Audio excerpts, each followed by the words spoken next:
Hello students. आज मैं electrochemistry का जो शुरुआत का बिल्कुल टॉपिक है, बिगनिंग का इलेक्ट्रोकेमिकल सेल के बारे में आपको बताऊंगा। इसको गैल्वानी सेल भी कहते हैं, वोल्टिक सेल भी कहते हैं, क्योंकि इसको डेनियल वोल्टा ने डिस्कवर किया था गैल्वानी के साथ। तो आज मैं बहुत बेसिक चीज आपको इलेक्ट्रोकेमिकल सेल के बारे में बताऊंगा, उससे इलेक्ट्रोकेमिस्ट्री के बेसिक कॉन्सेप्ट आपके क्लियर हो जाएंगे।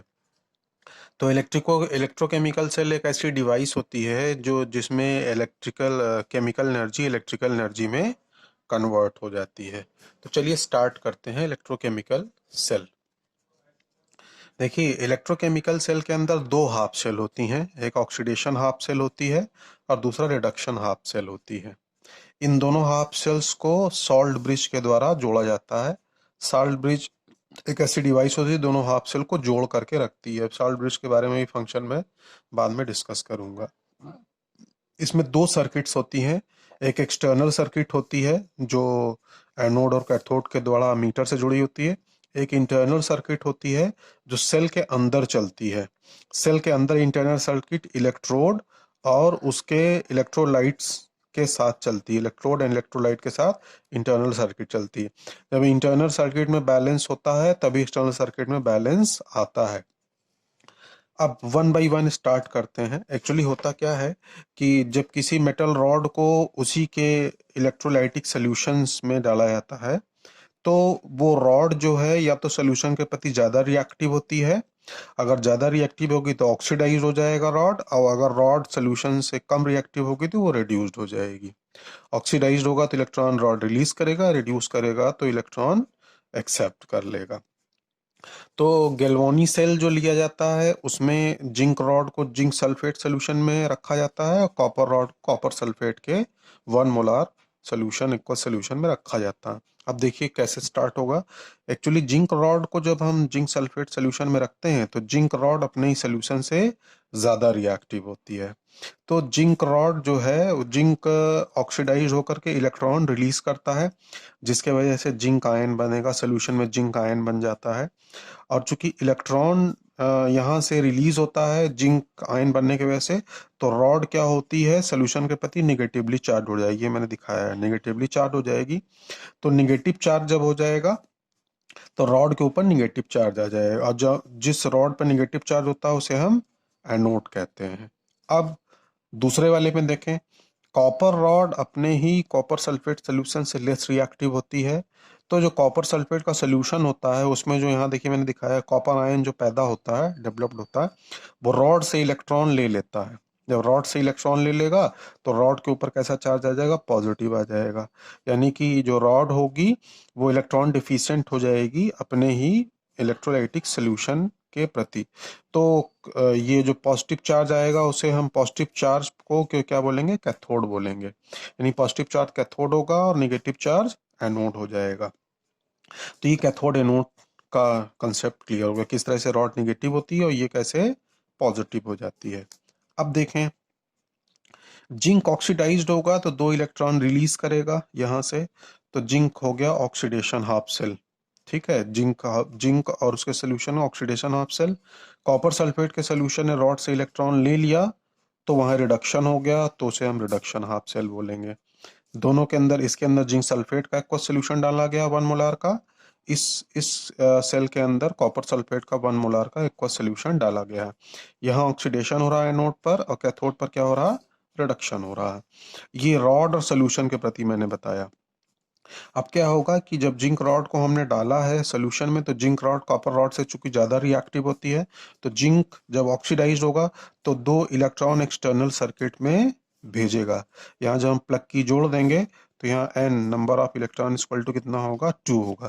तो 2 इलेक्ट्रॉन आउटर सर्किट से जाएगा और जा करके, चूंकि कॉपर लेस रिएक्टिव होता है यहाँ जिंक की तुलना में, तो कॉपर इलेक्ट्रॉन लेकर क्या होगा, रिड्यूस हो जाएगा।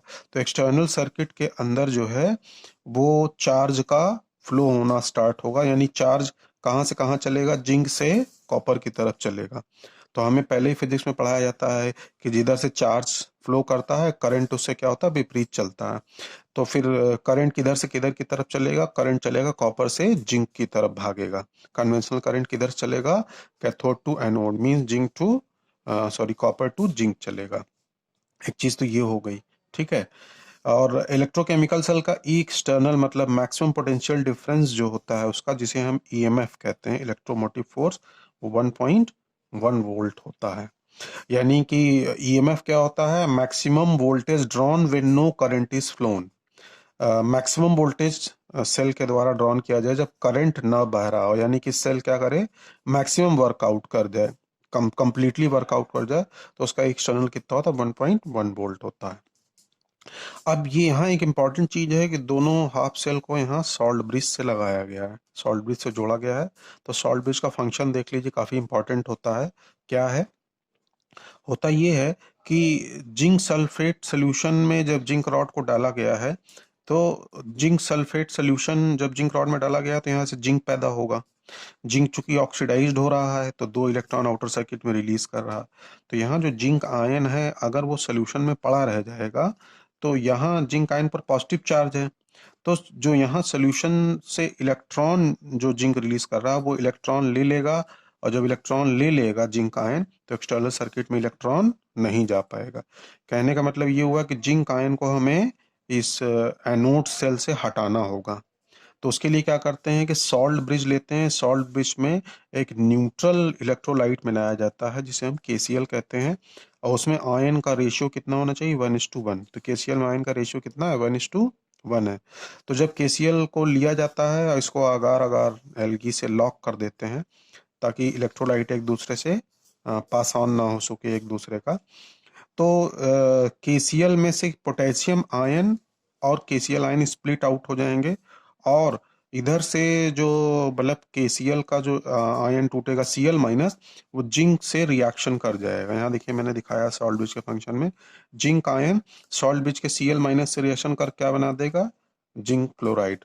तो ये जो सेल होगी, सेल के अंदर चार्ज क्या होगा, न्यूट्रलाइज्ड हो जाएगा, जिंक आयन न्यूट्रलाइज हो जाएगा, एक्सटर्नल सर्किट में 2 इलेक्ट्रॉन का फ्लो बना रहेगा। ऐसे ही इसमें देखें, यानी कि ये देखिए ये रिएक्शन हो गई, न्यूट्रलाइज्ड हो गया, और जिंक आयन कंटिन्यूअस बनता रहेगा और इलेक्ट्रॉन फ्लो होता रहेगा। कैथोड के अंदर देखें, चूंकि copper rod sulphate, copper sulphate solution से लेस रिएक्टिव होती है, तो जो कॉपर आयन पैदा होता है, ठीक है, कॉपर आयन यहाँ पैदा हुआ, यहाँ सल्फेट आयन पैदा हुआ टूट करके, स्प्लिट होकर के।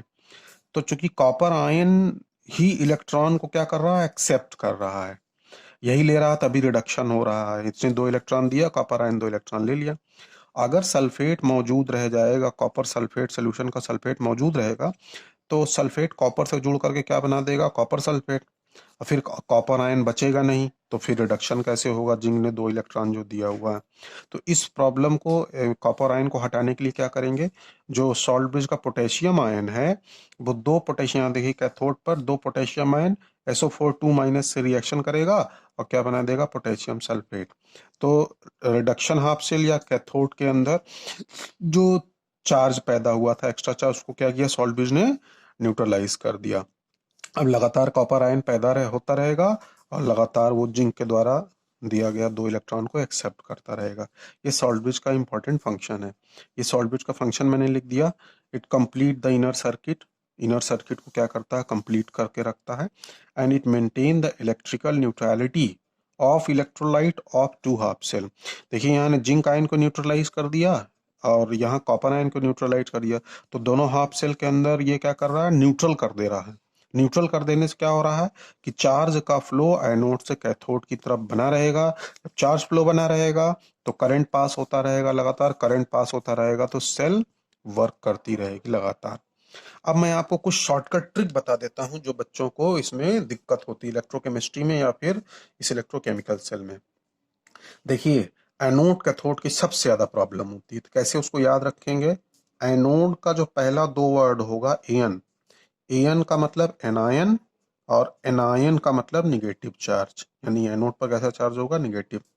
कैथोड का जो पहला वर्ड होगा सी ए, कैथोड का, तो सी ए से क्या हुआ, कैटायन, और कैटायन पे कैसा चार्ज होता है, पॉजिटिव चार्ज। इस तरह से आप एनोड और कैथोड को बहुत शॉर्ट मेथड से याद करते हैं। एन का मतलब एनायन नेगेटिव चार्ज एनोड, और कैथोड में सी ए का मतलब कैटायन पॉजिटिव चार्ज। एनोड पर क्या होगा, ऑक्सीडेशन होगा, ऐसे फ्लो बनेगा। एनोड पर क्या होता है, ऑक्सीडेशन होता है। ऑक्सीडेशन अगर होगा, किसी एलिमेंट का लगातार ऑक्सीडेशन होगा तो वो लगातार समय के साथ, टाइम के साथ घटता रहेगा, यानी जिंक लगातार डिसॉल्व होता है, ठीक है। और कॉपर का चूंकि रिडक्शन होगा, इलेक्ट्रॉन लेगा पॉजिटिव कैथोड के ऊपर, तो लेगा तो कॉपर क्या होगा, लगातार डिपॉजिट होता है, यानी कि समय के साथ जिंक खत्म होता रहेगा सेल के अंदर और कॉपर क्या होगा, डिपॉजिट होता रहेगा। ये फ्लो चार्ट आप याद रखिएगा, इसे शॉर्ट ट्रिक है। अब देखिए करंट किधर से बहेगा, करंट जिंक से कॉपर की तरफ बहेगा, यानी करंट हमेशा एनोड से कैथोड की तरफ, सॉरी, चार्ज जो है वो जिंक से कॉपर की तरफ फ्लो करेगा, एनोड से कैथोड की तरफ जाएगा, ठीक है। और करंट किधर से बहेगा, करंट बहेगा कॉपर से जिंक की तरफ बहेगा, कॉपर से जिंक की तरफ बहेगा। ये इसकी सेल रिएक्शन है, यानी कि जिंक इज टू Zn2+, यानी कि ये ऑक्सीडेशन हाफ सेल हो गया, ये ऑक्सीडाइज्ड हो गई।